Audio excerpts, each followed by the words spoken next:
Hey, groundskeeper, back again. We're moving right along with this project. So I got the two squares built that are going to be the frame for the raised garden planter that I showed you guys in the previous video. And as you can see, it went together pretty quick. Measured the lumber, cut it. I assembled it with some 3-inch deck screws that I had, and probably a bit of overkill, but as you can see, this wood has seen better days. It was all deck lumber that one of my other clients was getting their deck repaired, and they said, hey, you want this stuff? And I said, yeah, I'll probably put it to use somewhere. So I just took it and cut it up for another garden project.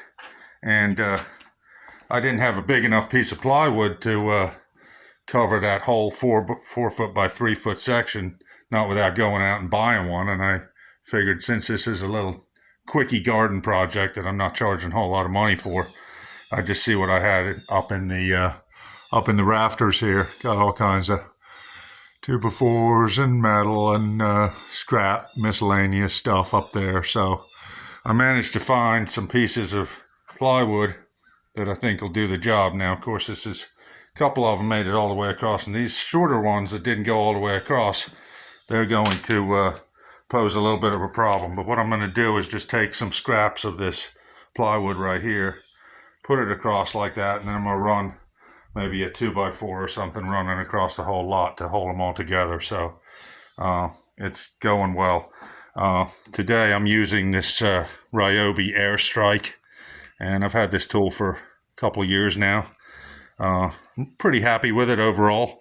I use the Ryobi 18 volt stuff, and so I decided to get myself one of these. And this is a brad nailer. You can see it says 18 gauge brad nails. I do also have a air canister and air tools, and I have a brad and staple nail gun that is air fed.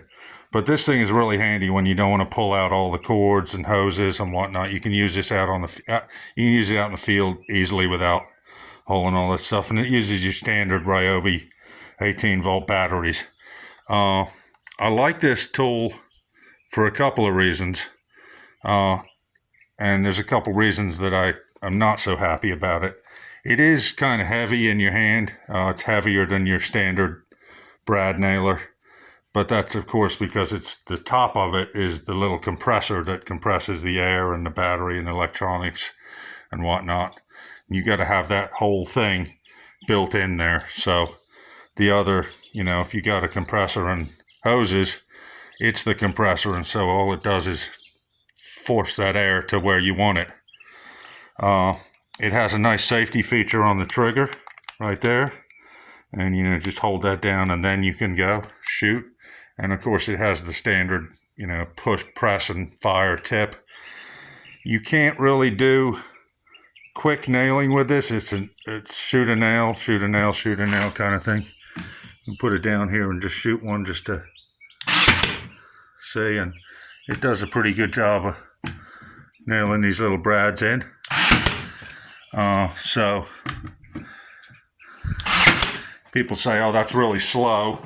How am I going to finish a project with that? Well, this isn't really a commercial framing nailer thing. This is a homeowner thing, but it's a really handy nailer, and makes these projects a lot quicker in terms of not having to get your hammer out, nail it by hand, holding brads, hitting yourself in the finger. With this, you can just send yourself to the hospital quickly and easily. No, just kidding. We want to always stress that you want to be safe when you're using tools like this. And that light on there, as you can see, that's a nice feature. When I click the